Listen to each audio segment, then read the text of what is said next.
Well, good morning. Here we are. I'm still here. Isn't that surprising? We're at the studio today. Hopefully the sound is a little better on camera person number 2 because we're both unemployed. I have my notes. Sorry, always need that. But so just some mentions. We're working on TomHenryRacing.com, so that page will go live eventually here, and we'll be back up and running.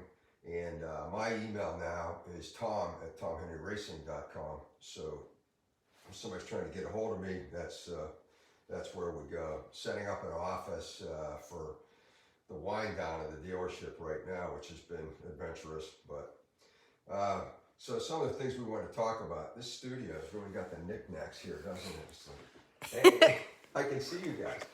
So. If you're thinking of topics that we want to talk about, that would be great. Shoot me a note. I think I'm going to keep going with this. We'll see how that goes. So I know I have ex-employees out there that still watch, which is cool. So hello to all of you, and I appreciate it. We had some fun. We did a good job.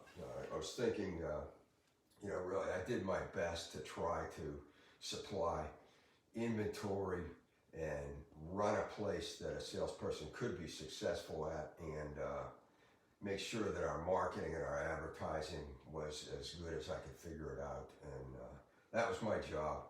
We were 10th for a while in the Pittsburgh zone overall in volume, which was one of my goals. So we were hitting that pretty much. And I was looking through my papers as I moved some stuff and found one where we were 7th in CSI, customer satisfaction, out of 97 dealers, which was pretty cool.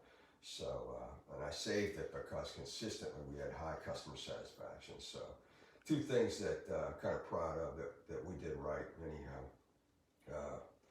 So I did go through the store. I had to get the mail, and it's still coming for Tom Henry Chevrolet. And Ed said, "Hi, boss." I said, "I'm not your boss anymore." And he said, "Well, you're the boss emeritus." So I've become the boss emeritus in some cases. So I thought that was pretty funny. But what I thought today was maybe go out on a limb here with Tom's 2 cents. But I don't have to be politically correct necessarily because I don't have any customers anymore, just friends. So I thought I might say where I am coming from, and maybe that would give you a little indication of what drives me or why I want to do positive and motivational and good things for people, and try to almost teach a little bit, even though sometimes it's what the heck do I know. But so I think it was 1990, and I was running the dealership. The market had gone pretty bad. We were going into a recession. Things were really getting tough fast. Big pullback, so trying to figure out the adjustments. And at that point in time, the service manager that had been with me for a while left the store for a competitive Chevrolet dealer down the street. And with him, he took all of our state inspection records with names and addresses. Didn't have crazy files then, but took a lot of our customer base with him, and started calling and working that customer base to move those people. And because he was visible on the desk, some people thought he was it. So at that point, there was a Monday morning where my assistant service manager that I promoted, who was green, just trying to cover the desk because we had no warning on this, came upstairs to my office and said, "Tom, all the technicians, they're going to walk out." He said, the whole shop said, "We're just going to go with that guy because there's not going to be any work here. He's taking all the customers, and we're not going to have anything to work on. The place is just going to collapse." And I obviously went right into a panic on that one because if my shop walked out, I was pretty much toast. The losses from the recession and sales, and then throw your shop on top of that by how long it would take for me to find people and get that thing running. It was pretty scary. So he said, what should I do? And I said, you tell them all at 10 o'clock or whatever it was. Just meet in the lunchroom. Get them all in the lunchroom. I want to talk to them. I said, okay. So I sat there and I did not know what to do. I had no idea. And sitting at my desk, and I don't know what to say to these people. How do I stop this? This could be disastrous. It could be leaving en masse. So I sat there and I prayed like crazy at my desk. Just opened it out, said, I don't know what I'm going to do.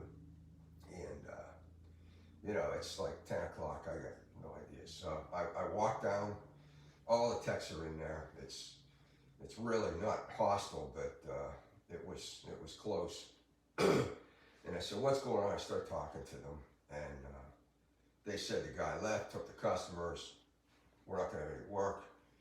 And finally I said, well, so what's the real concern here? And they said, well, we're not going to make any money. And right just out of the blue, I said, I'll guarantee your pays.